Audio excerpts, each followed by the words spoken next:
Mulder's assistance is required when a serial killer claiming to be possessed is apprehended. More alarming still, there's another murder as the suspect sits in jail. A powerful man from Mulder's past reemerges, and the two clash in a test of wills. This is not happening. This is not happening. John Mostow, an unemployed house painter, divorced, no children. He came to the U.S. from Uzbekistan during Perestroika. Failed to mention on his INS application that he spent the better part of his 20s in an insane asylum. He was arrested last week for the serial murders of at least 7 men. You thought all they produced were great hockey players. The crimes took place during a 3-year period. All the victims were male, aged 17 to 25. Was there a signature or a defining MO? Well, according to the ME, there was no evidence of any sexual assault. Death was caused by massive blood loss due to facial mutilation. He also reported that the wound pattern on all the victims was identical. It's all there on page 3. Both eyes punctured, signature gashes from the corners of the mouth to the ears. The level of violence and overkill here would suggest the work of a very angry individual. Or individuals. If you count the spirit Mostow says possessed him during the murders. Welcome back to the show, ladies and gentlemen. I'm your host, Mike, and with me tonight, is Andrew. Andrew. Forever. With you forever. With you forever. Today, tonight, tomorrow, forever is Andrew. Perfect. How are you doing tonight? I'm doing well. Good. I'm feeling a bit grotesque. Had a big meal and I'm all bloaty. What'd you eat? No. I ate fried gargoyles with a side of French fries. A side of clay? A side of clay. Yes. Yeah. Well, we're going to learn all about the gargouille tonight. And there's going to be at least a 3-minute long monologue. Which is going to walk us through. It's going to walk us through exactly what it is. So there's no mistaking. Yeah. But yeah, we're covering Grotesque today. And this is an episode. It sure is. I have such mixed feelings on this one. And I know we'll get into it, but I know where you're coming from because I too am a little bit, I was on the fence about it, watched it again. And I'm like, you know what? There's a lot of good stuff in this episode. Absolutely. But it's hard. I don't know what the media comparisons were like in the day, but watching it, I find it real hard not to see echoes of the movie Seven in this. Yeah. In its tone and certainly in its lighting. Like there is so much shadow in this. This is a dark episode. I mean, both in script and tone yeah, exactly. and lighting, but yeah. Yeah, there's very little in way of daylight in this episode, very little in happiness. I would say even Mark Snow was on some kick as well. They really ramped this one up. Yeah. Very dark, very spooky, very almost ethereal at times. It feels kind of dreamlike, but very, very interesting episode. It leaves you, well, we'll get into it, but it's confusing. Not confusing. It leaves me mixed, and we will dive into it. So it's worth noting that this one and Irresistible apparently are the sort of spiritual roots for Millennium. You know, this idea that there's something wrong with people and what's the big mystery behind it. Right. And it totally makes sense to me. Absolutely. So are you ready to cut into this one? Yeah, I'm prepared to open up the box with the box cutters that are the episode. Okay. We fade in on a muscular male face bathed in brilliant white light against a deep darkness. The camera pulls back to reveal a naked, muscular, brooding, statuesque man with his long dark hair. You're welcome, ladies. He is still life in a group of college students, each sketching away on their pads. Each of them scratch away with their chalk, interpreting the canvas in different ways and angles. The camera passes through the crowd and lands on a man, short-haired, bulging eyes, determined. As he sketches with his right hand, he fidgets with his left in a visible tic.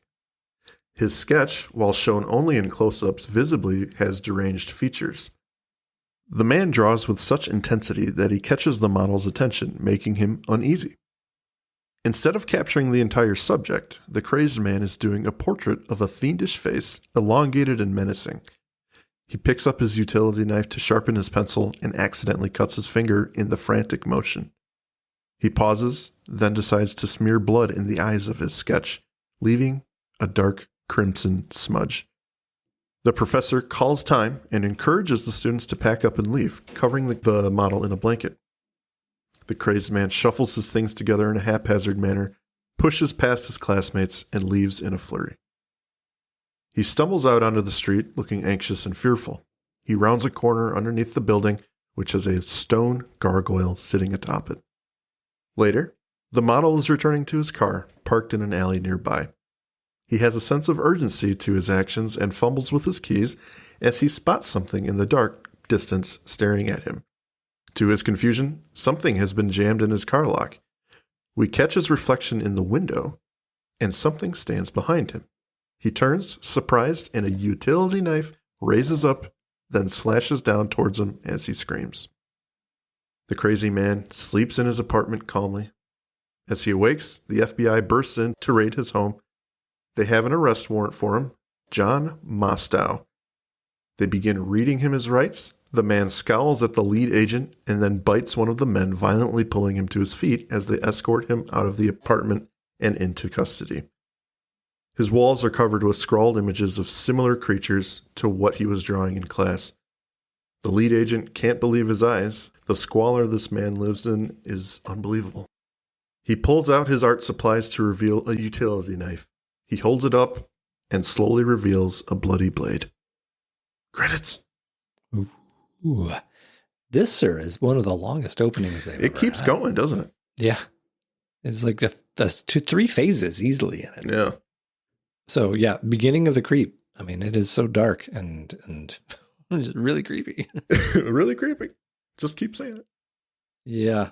Yeah, this episode does not start off lightly. It gets right to it. And this one's a little bit more violent, I would say, just in tone and subject matter. And I would say in the next scene that we'll talk about that even the photos on the projector, you see more than we normally see, I would say. Yeah. Well, Mostow is a terrible artist. The painting he's doing, the drawing doesn't look anything like that model. Yeah, he doesn't quite know how to translate what he sees to paper. So, I mean, I'm not the best at it, but I think I can do better than that. I think I could do a better stick figure than that. Come on. I can capture that. Now, the model's first mistake in this episode was to park his Corvette in that alley. Yeah, this is a good spot. It's free parking here. I mean, I'm saving a ton of money by parking in this kill zone. Well, he didn't think of nighttime, the spookies. Yeah, it's true. Now, what did you think of it not being Mulder and Scully making the bust here? That it's this new guy, Patterson. I was okay with it. I think, oftentimes we're set up. Well, actually, I would say most of the time we are set up for a happening and then Mulder and Scully get called in. So it was unexpected, I'll say that.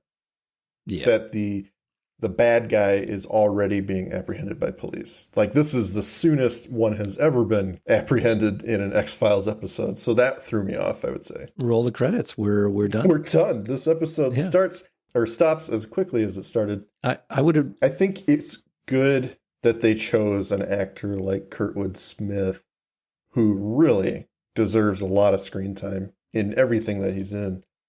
But, a lot of times they'll get a decent actor and give him a smaller role. And it's like, sometimes they're underutilized, but I think they utilize Kurtwood very well in this episode. And he's perfect. The fact that the FBI raids this guy's apartment before the credits, it gives him just a little bit more to do with his character, So I'm very happy that they did this in the beginning. It's more for him to chew on. So I agree. Well, I like the bait and switch that it wasn't Mulder and Scully, that it's Patterson. Although they didn't make a big deal about it, they wouldn't have the 2 officers outside saying, "Yeah, there's this headshot behavioral psychologist who's making the bust." Yeah. No, it's Patterson. It's not him. It's Patterson. Yeah, and Kurtwood Smith. I mean, fantastic. I've loved him since Clarence Boddicker in RoboCop. RoboCop, absolutely. Just such over the top as an actor. Now, over the top, of course. Now it's worth noting Howard Gordon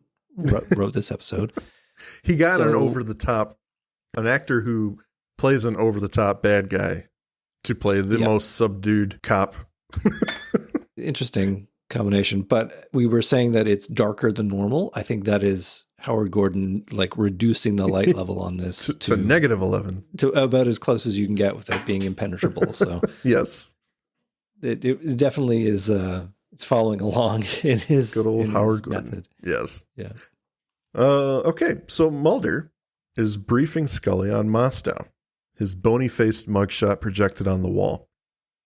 Like I said before, perhaps a little more than we usually get, and they're extremely violent looking. Well, even Scully's reaction to one of the crime scenes, all you see is blood splatter, and she's like, oh my God. Yeah, the deaths were related by the mutilation done to their faces. Mouth sliced from ear to ear. This is similar to the Joker in The Dark Knight. I don't think it's a coincidence. Oh, okay. Yeah. I think there's a lot of crib notes from other better pieces of content out there in this episode. Well, no, because The Dark Knight was way after this.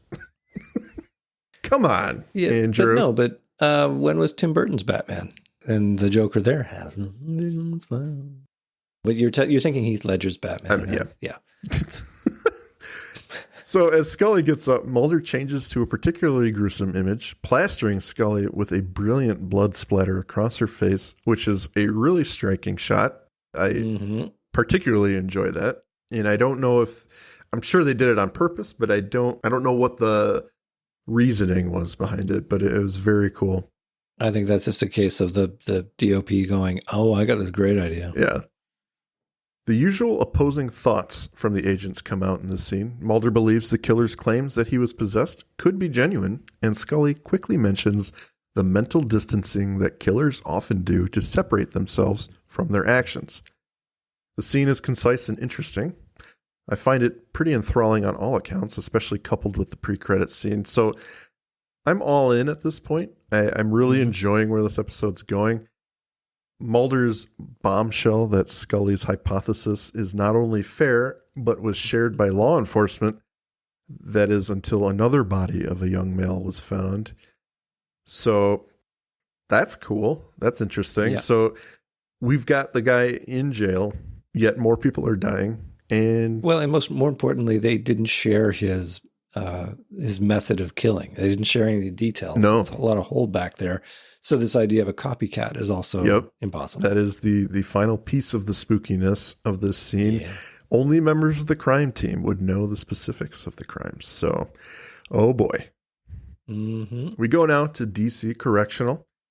Inside, Mostow is in a pitch black cell. A white light shines in as the agents arrive. His eyes squint as if he's in pain. Mulder notes his scrawlings on the floor and asks about it. Once again, it's the horrid face we saw from the pre-credit scene. Mostow claims it killed those men, not him. When Mulder asks its name, Scully pushes and says, maybe it's the name of your accomplice. Mostow's eyes snap up, almost complete contrast to the darkness around his face. He had no accomplice. She pushes further, thinking she's caught him in an admission. The two bandy back and forth about it and who's going to be facing a prison sentence. Mostow goes on an intense monologue. White laughs at fools like you. And you, fools who would pretend evil can be brought to heel like a brindle bitch, or be held by your pathetic gulags. Well, with a snap of its finger, it makes men lick the greasy floor of hell. Just to see its reflection. Is that what it did last night, John? Snapped its fingers and let another young man die? It killed again. Yesterday. It found somebody. Somebody new. Just like it found me. Agent Mulder, can I see you two outside? The door buzzes, and the agents are summoned outside by the lead agent during Mostow's arrest. It is Bill Patterson. Before we jump into that wonderful scene, what I thought would have been cool would have been a transformation in Mostow, knowing that the creature has moved on from him. Because he says he's possessed, but the implication, like he's not relieved at all when he's told that the creature has found somebody else. He's just like even more shocked that the creature's moved on and has found somebody else. So you have to wonder if his fear is genuine fear for humanity, or if he's just so afraid. Like, does he actually feel for what he's done, or is he just so afraid of this thing and what it does to people, or what he believes it does to people and makes them do? Or is he truly remorseful for what he's done? Because like you say, he's not happy to be rid of it. You know, he's going to be spending the rest of his days in prison. And nobody believes that he's innocent. And no one believes he's innocent. And he doesn't view it as an opportunity to prove himself innocent, you know? So I think, it's interesting how much more scared he gets that it's killed again and it's not just in him or whatever. So I think, to your point, he is concerned about the rest of the people that are now going to be potential victims. And the fact that it's left him gives him no comfort. I mean, to be fair, I don't think there's any time in this episode for lightness. And he just, has a few lines which suggest that he is not in any way relieved that this has happened. It's just worse for him now, knowing that this horror is going to continue. Yeah. So what is it, Mulder? Little green man, evil spirits, hounds of hell? Scully, this is Bill Patterson. He runs the investigative support unit out of Quantico. Yes, I know. Behavioral science. You wrote the book. It's an honor, sir. Is that what you think, too? That the suspect is possessed by some dark spirit? No, not at all, sir. Strange company you keep, then. That's what always amazed me about you, Bill. How you never fit your own profile. No one would ever guess how really mean-spirited you are. The arrest of John Mostow was the result of 3 years of hard work by my unit. 3 years. You can imagine that we were awful upset by this latest murder and by the suspect floating this possession theory. You think he's got an accomplice, then? Even though your own profile of Mostow says that he's most certainly working alone. My profile led to his arrest. No, he acted alone. And that murder last night was done by a second killer, and he acted alone, too. What about these drawings of Mostow's, these gargoyles? You know why he draws those? Did you ask him? I didn't get a chance to. He says he draws them to keep this demon of his away. That would make sense. Historically, that's what gargoyles have been used for, to ward off evil spirits. Like on the eaves of Chartres and Notre Dame. Come on, Mulder. I don't need a history lesson. And I don't need anyone indulging this guy's story. I was asked to look into this case. If you've got a problem with that, I suggest you take it up with A.D. Skinner. This scene, I'm just going to keep saying it at time to time in this episode, draws me in as well. It's pretty often that Mulder is at odds with other agents or law enforcement, but this one, it just carries a different weight. And a lot can be said for Kurtwood Smith's delivery. It's so good. And I love that it ends with Mulder playing the bureaucratic card and winning. Yeah. He's like, I got nothing to lose here because I was called onto this by my ID. And if you have a problem with it, go talk to him. Yeah. It's so good. Yeah. If you got a problem, take it up with him. We're treated to a brief explanation of their relationship in this scene. After Scully and Mulder leave, that is, Patterson never liked Mulder or his ideas, especially because he would not bow down to him like other agents would. Patterson is a brilliant man, though. He did have a saying, if you want to know the artist, you had to look at the art. Mulder, however, interprets this to mean if you want to catch a monster, you have to become one yourself. When the agents arrive at Mostow's studio, the sketches are strewn about the stale room. Dirt and dust is everywhere. Monstrous images pasted all over the walls. A cat jumps out past Scully, frightening her. Mulder notices that the cat found an entrance to another room. There's something behind the wall. She feels underneath the sketches to find a latch, and the two open a door. There's another dark room. Mulder breaks out his flashlight as he steps in. Clay busts of the creature are everywhere. He approaches one and begins peeling away the clay on its face. Unbelievably, he finds a man's dead and decaying face behind it. Yikes. No, you completely jumped over the jump scare. I did. Well, I mean... Come on, it's been 12 minutes in the episode. They have to have a little bit of something. Yeah. It's been so suspenseful up till now that they need to break They the did ice a break bit. the tension and freak people out. The cat comes out of nowhere. It is a quiet scene until Mark Snow's little sting, right as it jumps out, and the cat, that stock cat sound. Tropey. Yeah. Now, the whole trope of if you want to catch a monster, you have to become one yourself. I mean, obviously, this is an episode of TV that reinforced that trope. And I guess the question would be, how truthful do you think that actually is? I mean, neither of us are in law enforcement, so we can't really authentically answer. But from a viewer's perspective, I guess the question is it true? Is it worth the cost of doing this? Well, it's a cool idea in the sense that I do personally believe that if you are an investigative unit or in a unit, people like this, like Mulder and Scully, who do the hard stuff where they have to investigate some pretty rough things, pretty real things. And I'm talking in reality here, not on the show.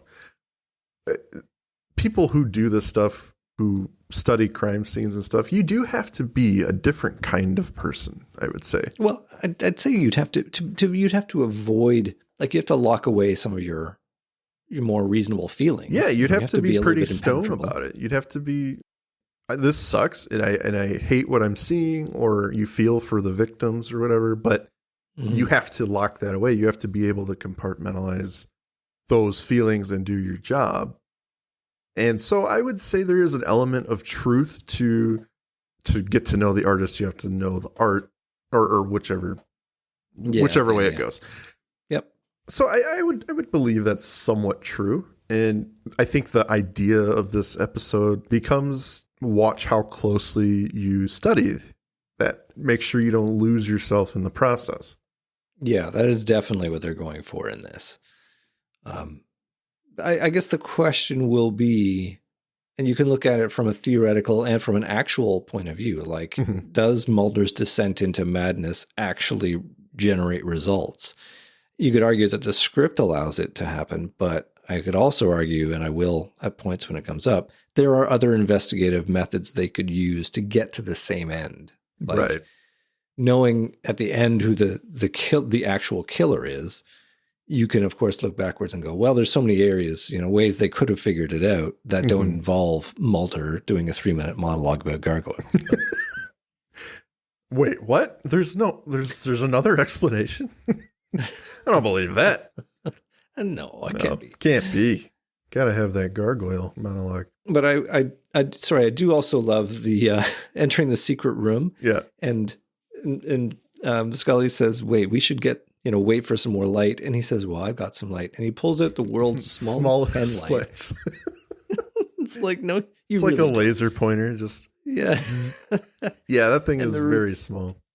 The reveal of the body encased in clay, the soundtrack that goes with that there, it's some of Mark Snow's better work. He gets going in this episode. And I might play some of it because it's just worth noting. And it's worth... He uses a lot of harps in this one. It's weird. Yeah. So we cut to a man blowing glass in a dark studio. The furnace roars next to him. He hears a door, but sees nothing. As he goes to heat up his glass again, we see the shadow of a fiendish creature slowly approaching him. With a growl, the man is attacked, dropping his creation as it bursts into flame on the ground. The next day at the hospital, the man is in critical condition, but alive. His face and head are completely bandaged except for his eyes. Scully arrives to brief another agent. This is Nemhauser, right? Nemhauser?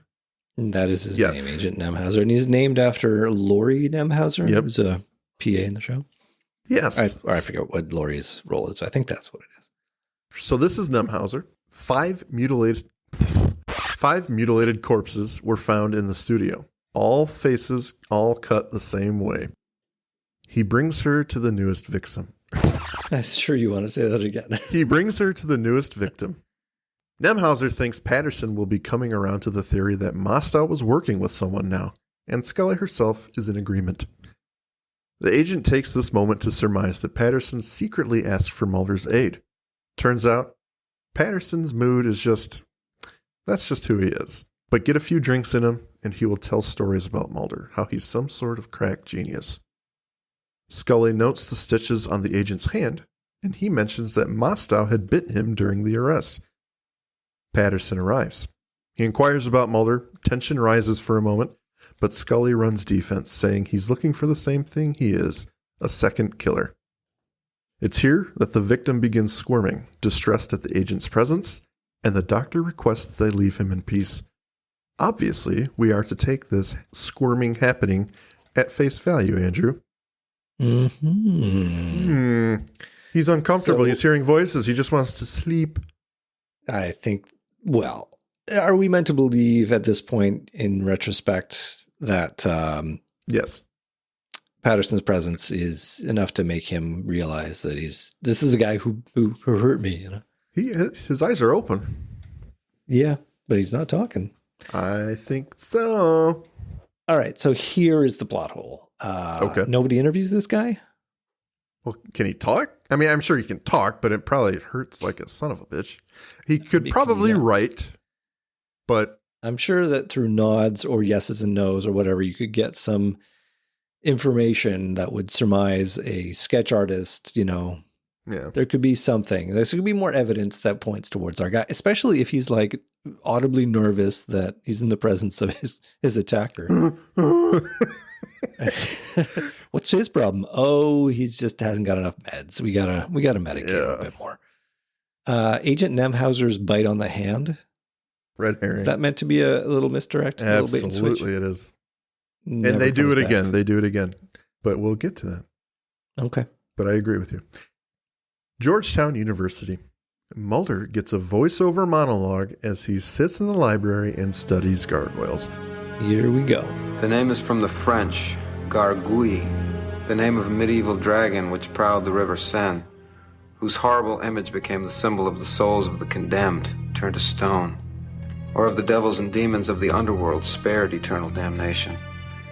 The embodiment of the lesser forces of the universe who inspired dread and the threat of our own damnation, ushers into hell or into the realm of our own dark fears and imagination. For over 1,200 years, the grotesque image has found its expression in stone. Yada yada yada. Yada yada. Yada yada. Yada yada yada. Yada yada yada. Yada. Yada yada yada. Yada yada yada. Yada yada yada yada yada. Yada yada. Yada what? Yada yada yada. I can't, I'll be honest with you, I cannot make heads nor tails of what the fuck he's saying in this fucking. Then just say he yada yadas because that's exactly what it is. He yada yadas the entire background of the gargoyle and he inner monologues himself to make himself feel good because he's very wordy and clunky in this thing. Yeah. Basically, the creature has become a symbol of tortured souls, haunting them for all eternity, being reborn from person to person.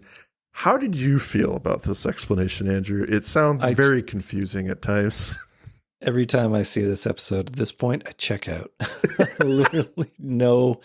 It's tough, man. It's like, I know what you're trying to do here, but I'm just not interested in what you're saying. It's too much. It is is. Howard Gordon, but yeah.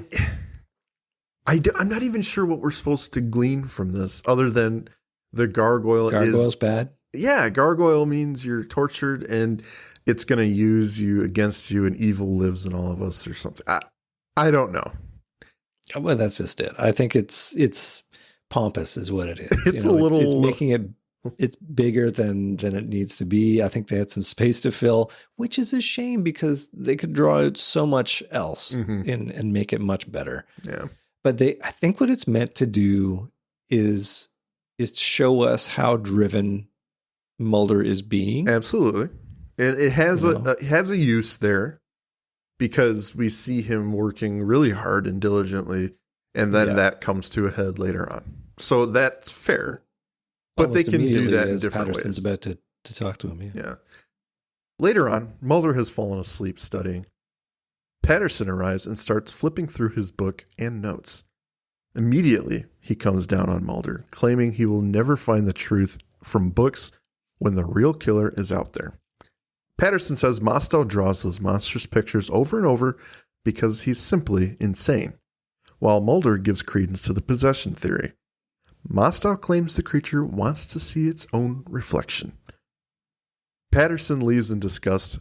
What hopes he had that Mulder had straightened out since they last saw each other have been dashed.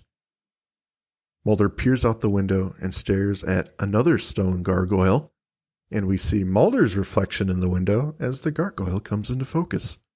What does it mean? What does it Mike? mean? Scully arrives at Mulder's apartment looking for him. It's quiet, empty.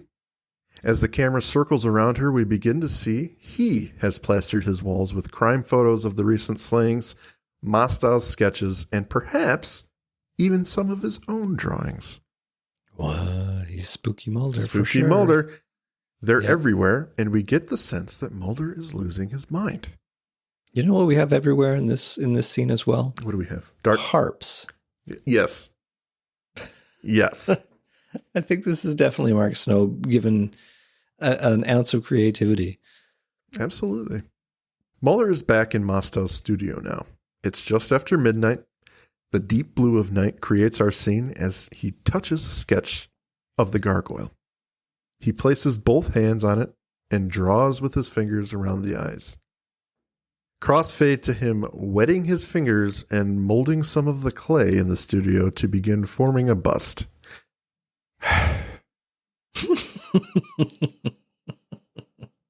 I'm sorry. Too much. Howard Gordon. Do you Turned really it out to 11 think for us. Mulder's going to sit down and start, firing some clay and creating works of art to understand the killer? Come on. I guess the episode is making us believe that is what happens here. Okay, So, so you got no choice, Mike. You had to Mulder accept that's what happens. sits down Yeah. during his intense manhunt for a serial killer. And that's not really intense, though, is it? Well, it's not intense right now. He's very sensual. I almost thought it was the movie Ghost. It was Ghost, yeah. He- So this is the thing about this episode is it conveniently ignores the actual investigation that would likely happen in a situation like this. There would be the pursuit of forensic evidence. There would be leads. Yeah. But I think they have to do that in a way because the offender in this case is an impossible suspect. As we will learn, I'm not going to spoil it, but it is Patterson is the bad guy at the end. You know, if they actually had an effective manhunt that would result in him, Mhm. then the episode wouldn't be as satisfying. The episode is about Mulder's descent into madness. Yeah. And they need this stuff to show that he is not sane Mulder, that he's doing crazy, weird things. Is it believable? Probably not. This one is a little over the top. The clay, the wetting of the hands to create his own little spooky bust. I don't know. That's just too much. You know what would have been worth it would be to not have the pictures. If it was just works in clay, but the fact that we have these two mediums that he's working on, Mm-hmm. A little I guess convoluted. they have to have it. Yeah. Well, we can get into it, but Yeah. I agree with you that it's a strange direction to take Mulder. Yeah. Okay. So would you agree that this episode follows the narrative direction as Little Green Men, where it is a narrative about Mulder himself rather than what's happening around him? Than the actual case? Absolutely. And Yeah. I do have that in my notes, and I don't think I was going to get into it because I thought, oh, here's me going to go off on Little Green Men again. But I think absolutely that is the case. If you look at it as Mulder's journey, it's a lot more satisfying Mhm. than if you look at it as an actual FBI case. Right. So after Mulder gets wet, later that night, he's asleep and is awoken by something. It's a humanoid creature that runs off, but his face looked a little grotesque, Andrew. A little grotesque. He gives chase through the warehouse and can't seem to catch it. He draws his gun as he walks through several stacks of pallets. The creature blindsides him, knocks him off a catwalk. Thankfully, he lands safely on some blankies. Mhm. When Mulder looks up at the catwalk, the creature's gone. Later, Scully and some agents arrive at the scene. An EMS worker is tending to Mulder's injuries, and the two agents leave, discussing the case. Mulder, you still haven't told me what you were doing in Mostel's studio. I was working. At 3:30 in the morning? Mulder, I haven't seen or spoken to you in almost 2 days now. You haven't been returning my phone This thing call. exists, Scully. It's real. It? What are you talking about? Whatever keeps killing those young men. Mostel killed those men, Mulder, and out of some sick alliance, some other person is continuing where he left off. Whatever attacked me wasn't a person. Well, did you actually see it? Mulder, maybe you're just seeing what you want to see. What makes you think I would want to see that? I didn't imagine it, Scully. Listen to yourself, Mulder. Listen to what you're saying. You're starting to sound like... Look, when I couldn't reach you, I went to your apartment. I saw your new wallpaper. Don't you realize what is happening here, Mulder? He is testing you. He is the reason you were brought on this case in the first place. Patterson? He requested your involvement through Skinner's office. I checked the 302 myself. She's recovered a lot from the events of Syzygy. Yeah. They actually care about She would let this fly last week. She's like, you know what? You're acting like a fucking idiot. I think she also... we have him saying, look, it's real. I got attacked. Like, there is actual evidence now. So if anything, he's moving the plot forward by being a victim and managing to survive the attack. But even that will become suspicious later on. Yeah. Without words, Mulder gets into the car and leaves her standing there. We see Patterson watching from a distance with Nemhauser. She requests to speak to him privately and demands he tell her what he's doing. I'm curious about what you're doing concerning Agent Mulder. I'm afraid I don't know what you're referring to. I think you do, sir. I think you knew exactly how Agent Mulder would respond when you brought him on this case. You did request him, didn't you? If you're concerned about Agent Mulder's conduct or behavior, maybe you should take that up with him. You know I already have. Then what do you expect me to do? I just want you to be honest with me about what you're trying to do. Is this some kind of a payback for what happened 8 years ago because Mulder quit the ISU? My motivations aren't that petty. Then why? I asked for Mulder because I'm going to close the book on this godforsaken case once and for all. And you knew that he could help you solve it. My advice to you, Scully, let Mulder do what he has to do. Don't get in his way. And don't try to hold him back. Because you won't be able to. After their exchange, he walks away without another word. And I have to say, Andrew, it's at this point she must be wondering why she bothers talking to anyone. Because they all just leave without saying anything to her. Where's the social niceties, man? Right. You are just a woman. I don't need to say goodbye. I do like that Patterson knows the power that he is able to unleash by pushing Mulder in this way. Like, it does show him as the behavioral psychologist that he is. You know, he knows what is going to tune Mulder up to become what he needs to be to solve the case. But there's another level at play here that is really interesting, in that at some level, I wonder if Patterson knows he's the guy and that he needs Mulder to solve it so that he can be stopped. Well, don't give away the ending, because that's exactly what Mulder says. I think people have seen this show before. So. Just kidding. Yeah, no, it's absolutely what's going on. He's reaching out by asking for Mulder's aid. He's reaching out in the sense that he definitely needs Mulder's help to solve the case, but also help him be stopped. Yeah.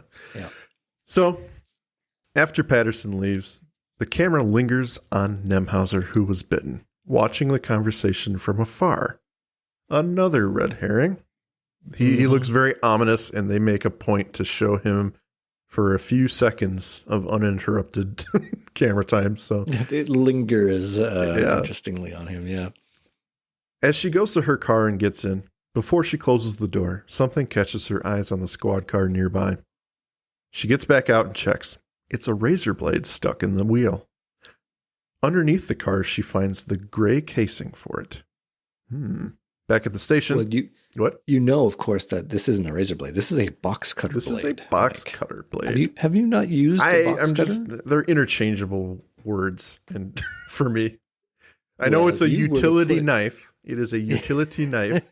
A If you were box to put cutter. a razor blade into a utility knife, I think you would have a surprise. Yeah, that's true. Yeah. So back at the station, Mulder arrives to find Mostow sitting in his cell. He asks why it didn't kill him like it did the others. Mostow is resistant to Mulder's questions. It wants what it wants. Even if he were to tell Mulder what he wants to know, Mulder would not understand. By the end of the conversation, Mulder loses his temper and strikes Mostow, who suggests maybe the gargoyle has already found him because he's getting violent. I love this scene. Again, the use of light and shadow in this episode is so good. You have Mulder's shadow, his long shadow, looming over Mostow, and Mostow's eyes are pretty much the only thing you see as he's looking back up Right. at Mulder, going, "Oh man, maybe he's already found you." It's really, I mean, we don't believe it because I don't think the episode has convinced either of us that Mulder is truly insane. But it's really well done in terms of the visual. Mm-hmm. Absolutely. So at the crime lab, Scully meets with the female lab worker. They show the razor blade under blacklight. She's dusted it to get prints, and when she ran it through the database, it turns out the prints are Mulder's. This deeply concerns Scully. She heads out to the evidence room, digs through the evidence box, and notes that the knife is missing from Mostow's box. She is concerned, Andrew. It's mounting. Yes, and reasonably so. Yeah. And if you freeze frame the bag, you'll also note that Mulder's name is not on that bag anywhere. So he did not submit the knife. Exactly. Yep. Oh, but does this also mean, Mike, that Mulder put the little scrape on his own face that there was no attack? Is that what we're meant to believe? Maybe. Mm-hmm. Skinner calls her down to his office. When she arrives, the two share a short conversation where he inquires about Mulder's behavior. The prints were his, which is very concerning. Initially, she denies being worried about Mulder, but when he coaxes her into telling him the truth, even he admits he is also worried about Mulder. And I love this scene because when he asks her to reply off the record or whatever, her response isn't even a response. She doesn't say anything, but she has this look on her face that just tells you everything you want to know. She has the slightest movement that really says, I'm terrified. It's a great scene. I mean, it shows the level to which they, as characters, have grown together, that they can essentially know what they're saying without having to say it. It's a really great scene. I like, and Mitch Pileggi, of course, we love. So yeah, good stuff. They both are just so much fun to watch. But yeah. Anyway, back in Mostow's studio, Mulder stands surrounded by the clay busts. He is eventually attacked from behind, and when he falls to the ground, he looks up to see Patterson and his right-hand man, Nemhauser, standing over him. He takes out his utility knife and slashes the beast that's on top of him. But when he slices its cheek, it immediately looks like Mulder on top of himself. What is that? And he's cut his own face. How does this work? So confusing, Mike. Oh my God. He awakens from a deep sleep. It was all just a nightmare. He's in his own apartment, but then he gets up to leave. This, ladies and gentlemen, is where the final scene starts. Maybe the demon is sleep deprivation. Maybe it's the It could very well be. cause of everything. Mulder approaches the warehouse studio, and Mark Snow's music gets extremely rhythmic and powerful here. It's a very interesting melody, but it's really good.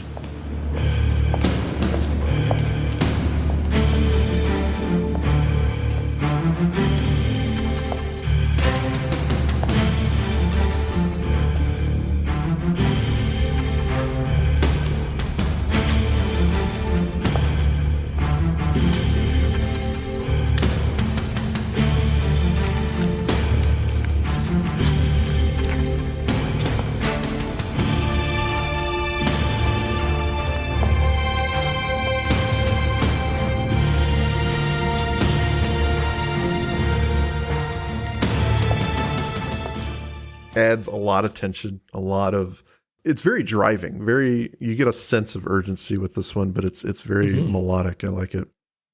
Mulder walks up to one of the busts and notices blood nearby. There is a long trail leading away.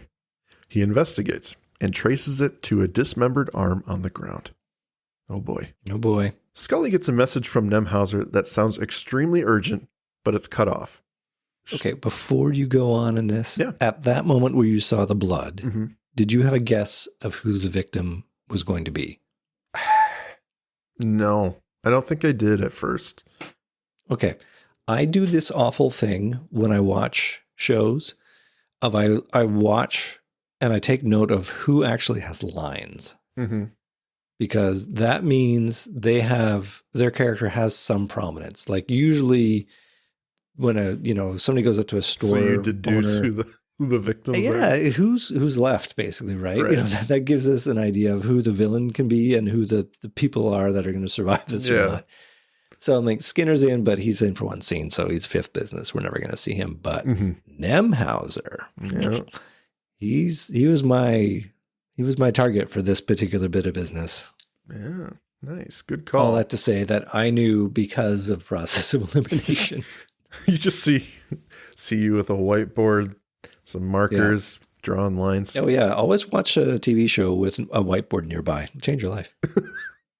Okay. Scully gets a message from Nemhauser that sounds extremely urgent, but it's cut off. She calls back right away, and a phone rings in the studio. Mulder answers. She's surprised to be hearing his voice because she called Nemhauser's phone, not Mulder. There's an awkwardness to the scene. He's vague, confused. She asks him about the knife from the evidence room. She tells him his prints were all over it, and he says he examined it, but he did not take it. She asks him to stay put, and he agrees. But his eyes have caught another bust. He walks up to it, pauses for a moment, and then attacks it with his hands, ripping away the clay. It's Nemhauser's face, slashed from ear to ear. Poor Nemhauser. Poor Nemhauser. He had it coming, though. He got bitten. That's a shame, though. You can tell from early on, they wanted us to believe this guy was mad, or the bad guy. Or he was, or like he had contracted serial killer from the bite. It's transmissible. He contracted serial killer-itis. Well, the real mistake is trying to learn about art. Hepatitis M for murder. Yeah, dial hepatitis for murder. Yeah. So Nemhauser was the obvious red herring. And how did you feel when you found out Nemhauser was getting got?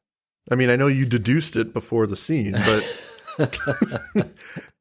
were you surprised, or were you like, that's par for the course?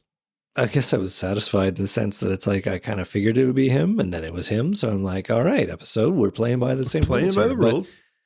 But I guess the real question is either you and me. Like, did we know that it was Patterson? You know, did we see that coming? Now, I mean, I don't remember how I felt when I first saw it. Certainly, I knew going into it that it was him from my previous watching of the episode. But I'm trying to sort of put myself in the zone of if I hadn't seen it before, would I have pieced it together that it was Patterson? And again, by the same logic, as soon as you see Nemhauser, there's no one left. It has to be Patterson. It has to be Patterson because they haven't shown us anything. Unless they try, a Beyond the Sea moment where they introduce the bad guy at the very end, or he's this faceless character that is going to be the villain. But, it's not, they can't do that. So it has to be Patterson. That is the thing, though. The X-Files is so good at showing you everyone you need to see, right? So you either are with the murderer from the beginning, or you at least know who it is. Yeah. And I wouldn't say it's a failing of this episode, because you truly are wondering who it's going to be when you first watch it. But when you think about it, you're like, of course, it's the X-Files. You're with the murderer at least once or twice throughout the episode, if not with them the whole time. So they're not going to just throw some random face at us, because that's just not very formula for the show. Well, they've given us all the component pieces. Like, I think you're right. I think they were trying to put Nemhauser forward as the obvious candidate for the guy because he was bitten, and the victim at the hospital with his face cut up. He made a noise when Nemhauser was in the room, and Patterson is so obviously an ally in as much as he's a hard-nosed asshole. He's the guy. He's a good guy. He's distinguished. Yeah. He's not someone who would do this. Exactly. So you mentally rule him out by accident. Like, you don't even think about it. Yeah, exactly. He's too good. So I think ultimately all that's left is Nemhauser. But then if you've been paying attention, you realize that the possessive force, the malignant entity which is possessing these people it's about obsession. Yeah.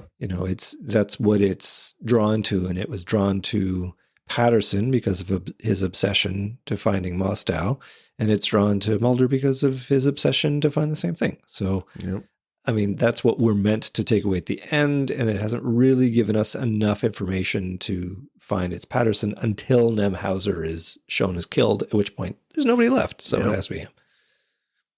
Good stuff, man. Good stuff. Yeah. Well, what do you say we get into the final Let's wrap it up. Scene here? All right. Yep.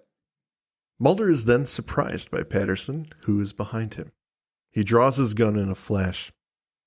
He shows the bust to Patterson, and the camera lingers on Mulder as he utters the words, "But you already knew it was him." He accuses Patterson of killing Nemhauser. He resists the idea, but after a moment, he can't remember why he's even there. Mulder asks him to look at his hands, and they're coated in dry clay. Ooh, such a good moment. Boy. I do love this interchange because it's still in doubt. We're again, process of elimination. All that's left is Patterson, and we have this showdown, and you are left with your interpretation of Patterson as the good guy. So, he could convince us that it's not him. Yeah. But this moment of Mulder saying, "Look at your hands," is the twist reveal that really works in this scene. Yeah. Would you say if he didn't have clay on his hands that this scene would be much less convincing? Absolutely. It's the smoking gun. It is the smoking gun. Yeah. And it's what Mulder saw, I think, from the beginning. Yeah. He saw Patterson come in, and we don't see it because the camera angle isn't there, but I think he saw it, and that's why it works. Yeah. Mulder tells Patterson, "You're here because Mostow stole 3 years of your life. He lived and breathed the case. He fell deeper and deeper into the darkness and madness of it. And when they caught Mostow, all of that tension, all of that darkness had to go somewhere. The violence lived inside him, and although he wanted to stop what was happening, he couldn't do it alone, which is why he called for Mulder to help." It's here that Scully arrives to find Mulder with his gun trained on Patterson. Fearing he's completely lost it, she holds him at gunpoint, shining her light at him. But Patterson takes this opportunity to distract them and get away.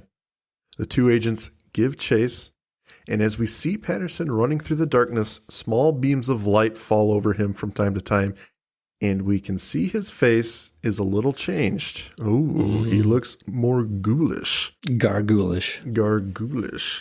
Mm-hmm. It's the typical chase scene. The agents rush after him. They catch him. They catch up to him. And it's over. Way to take the oxygen out of that scene, Mike. Did you have anything to say about this ending sequence where they find him? We won't. Well, I'll get to the capper in a minute here, but yeah, just that it does go on for a little long, and then the resolution is just, and then Mulder shoots him. It's pretty classic. There's not much to say. Yeah. I think it's a bit of a shame in a way because it was a pretty smart script right up until we needed an action scene to cap it. Mm-hmm. I think that it could have gone a couple of different ways. You could have had classic Patterson falls off a roof and is impaled on a spire, hoist on his own petard kind of thing. On a gargoyle's wing. Yeah. So he lands on a gargoyle and the gargoyle like punches through his chest or something. I'm glad they didn't go that way. You know, they make a big point of having him survive. It's one of the few episodes where the bad guy is caught and put away. And I think they do that for some element of, obviously the themes in this episode are torturous. They're our fears are coming to life. They're given life by this creature or this idea of a creature. So the fact that Patterson lives is actually kind of cool. I think it does help the episode because he's going to have to live with what he's become. And like Mostow. Yeah, like Mostow. And I think that's actually a good move for the episode.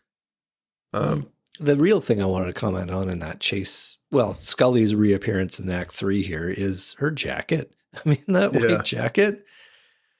What a choice. It's very contrasting with the rest of the episode. It is. She's an angel suddenly. Boom. They just needed to have a light shine on her. She's a light in the darkness. Yeah. All right, let's get to the end. Okay. Well, so Mulder bests Patterson on the roof. We fade now, 2 weeks later, to a jail. We hear screaming from inside, and we see Patterson yelling for help, anyone to listen to him. He's behind bars. He's losing his mind. He screams he didn't do it. It wasn't me. And that's it. We get another monologue by David. And damn. Does it say anything meaningful to you? It's more meaningful than the library monologue, sure that's for sure. Well, it's the whole Nietzsche thing, you know, you look into the abyss looks back into you. I think that's the takeaway in that It one. is. But again, super wordy to get there. Yeah. It's heavy-handed, but I appreciate the monologue at the end. It's short enough to not be annoying and not be pompous, but yeah, I think the general idea is to just be careful when you deal with trying to understand madness because you might go insane yourself. I think the takeaway is that gargoyles are evil and they all have to be destroyed. They do. Of the dangers. That's why they canceled the TV show. Gargoyles? Gargoyles, the cartoon. It's leading to a lot of gargoyle-influenced murders, yeah. Nobody really knows about that. Well, I'm going to let you regale us with your final thoughts if you'd like. I would like, and I'm ready. All right. So, it's not the same thing, but the episode is so dark and gritty, it reminds me so much of the movie Seven, done in 1995. Our characters are dark and gritty, the scenes are dark and gritty, the lighting is dark and gritty, and the sound is, well, I think you get my point. This is another one of those episodes that I wish they were able to give more time to, as the descent into madness is the central theme of this episode, and it is delivered so quickly that it is almost unbelievable. To the episode's credit, there's a ton of great talent here. The script is very good. Howard Gordon has reined in his more extravagant instincts and crafted a nuanced thriller. Only real complaint is I want more of it. You know, I want it to drag out a little. Ironically, you want more when he normally turns it up to 11 for the more no one asked for. Exactly. Yep. Now, there are moments I think they could have pulled a little tighter, the Mulder monologue in the middle, and given that to other aspects of the scene. But yeah, that's my big takeaway. Yeah. I mean, there are some things that I have some objections over. The fact that there are some logistical elements that are not followed up on in a conventional investigation, I think would have teased the plot apart a bit. But I think you're right to draw the comparison to Little Green Men, that this is a Mulder story. It's not really about the crime. It's not really about the law and order punishment of it. It's just a vehicle for David Duchovny to showcase his madness skills, his art skills. And yeah, you know, we have a little bit of meaningless backstory that involves, you know, a parachuted in former superior, played very well by Smith. Totally acknowledge it and I appreciate it in this episode. It's like Reggie. I really like Reggie. I really liked Reggie. Well, and speaking of Reggie, there's a note that I think is interesting, that there is a contradiction about the backstory for Mulder here, his work at the investigative support unit. Mm-hmm.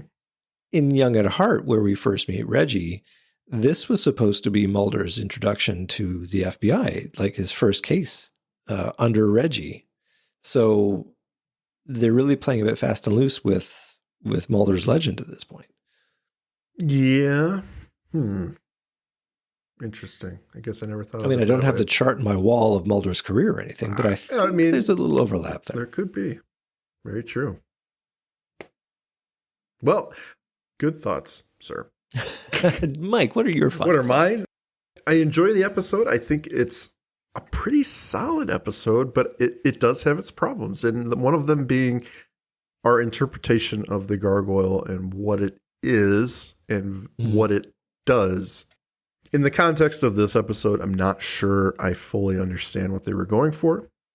I know kind of the glossed over version of it is that, we all have something inside of us that with the right push can push us over to the dark side. And yeah, I think that's what they're going for. I do too. Yeah.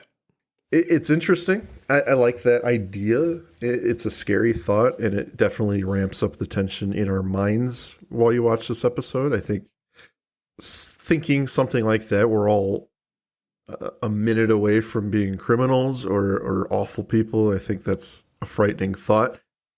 The only other thing I would say that is kind of iffy is the usage of prosthetics and changing the face of the killer at any given moment.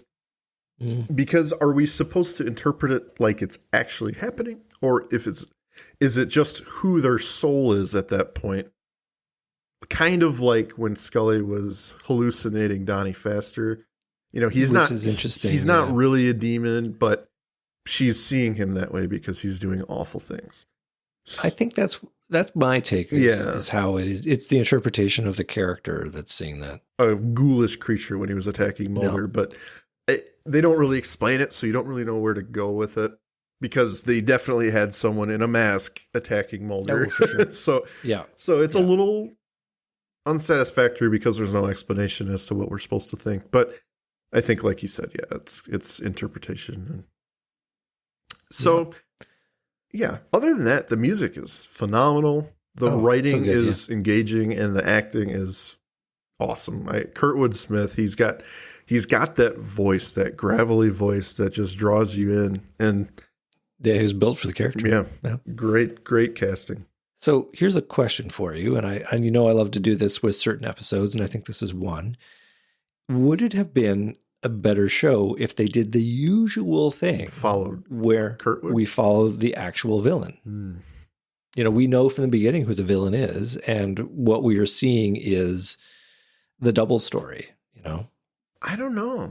Like clearly they wanted the reveal. Yeah, they did. This was like a, oh man. Who is the killer here? Because the red herring just died. So I think they needed another couple of suspects for us to draw on so that the real reveal of Patterson would have dropped a bit more. Yeah, I think what Howard Gordon was concerned with in this episode was alluding to his own dialogue, right? He wants the episode, and it's visible when you watch it, and when you complete the episode, you're like, okay, so this meant that, and that means this. Yeah. So when Mulder describes Patterson of having this, you got to learn the artist by studying the art, or what he really means is to find a monster, you have to fucking become one yourself. Okay, so Patterson has literally become a monster because he's speaking the truth. Yeah. So he told us exactly what the story is right there. So I think he was having fun with the audience, and he wants us to go, oh. Yeah. And I think for all of us, if we're honest with ourselves, I think there was an element of, okay, that's kind of cool. Yeah. When we first watched it. Yeah. I think the thing that's at odds with that a little bit is that the library scene shows Patterson coming in and essentially poo-pooing on Mulder's method. He's like, you're not going to find him in the books here. Whereas that's really what Mulder needs to do ultimately. He's studying the art. But it could be that he also knows that he needs to be the antagonist in order to push Mulder into this place. So going in and telling him not to do this thing means that Mulder will go and do that thing. Yeah, because in the very next scene, he tells Scully not to get in his way. Yeah, exactly. So it's like, So he's a son of a bitch. you is know what he you're is. doing, sir. Yeah. Or if you want to look at it the other way, he's goading Mulder to get out there and find the guy because he doesn't want to deal with it anymore. He's like, I need your help, dude. Just Yeah. find the answer. No. This is my version of a cry for help. Be an asshole. Be an asshole. Well, yeah. Good episode. I really like this episode. It's not a skip for me. I enjoy it. And it is a truly, truly dark episode on all accounts. Something this show is not always known for. It starts off as a spooky show, but they get away from it and they kind of waft back and forth, which is nice. So, yeah. No, definitely a dark show. I did enjoy it too. I just wish it was longer. I think it needed some room to breathe, and there's a lot to condense into 42 minutes. Mm-hmm. I don't know what you would cut to make it work. Oh, nothing. Sometimes it's just the story is too big for the time they have allotted. Couldn't at all be the library monologue. Well, you could get that, but that only gets you 3 minutes? Yeah, right. That's a lot of time. That is a lot of time. It's a lot of time, but I don't know where you use it. Maybe you get another scene with Skinner because he's criminally underused in this episode. He is. We needed the lone gunman to show up. That's it. Gee, Mulder, it looks like you're facing a gargoyle. Maybe he shows up at the end instead of Scully. What do we need her for? Oh, man. All right. Well, if you would like to say goodbye to our listeners, please do so, Andrew. Well, it's been a pleasure on this one. Thanks, everyone, for joining us. And tune in next week when we review, surprise, surprise, another X-Files episode. What? Have a great night. Thank you for listening to today's episode. If you liked what you heard, please rate and review on your podcast app of choice. Andrew and I would be eternally grateful to you fine people for helping us expand and get the word out. Also, we've got a killer group on Facebook. Feel free to join in on the discussion at facebook.com/groups/thisisnothappeningpod and become an official member of the syndicate. We do polls and we have questions for every episode to give you guys the opportunity to chime in and possibly let your voice be heard on our recordings. And please join us on our new Twitter at tinhxfilespod, no dash, to stay up to date on everything, moment to moment. Thank you, and remember, don't stop swimming.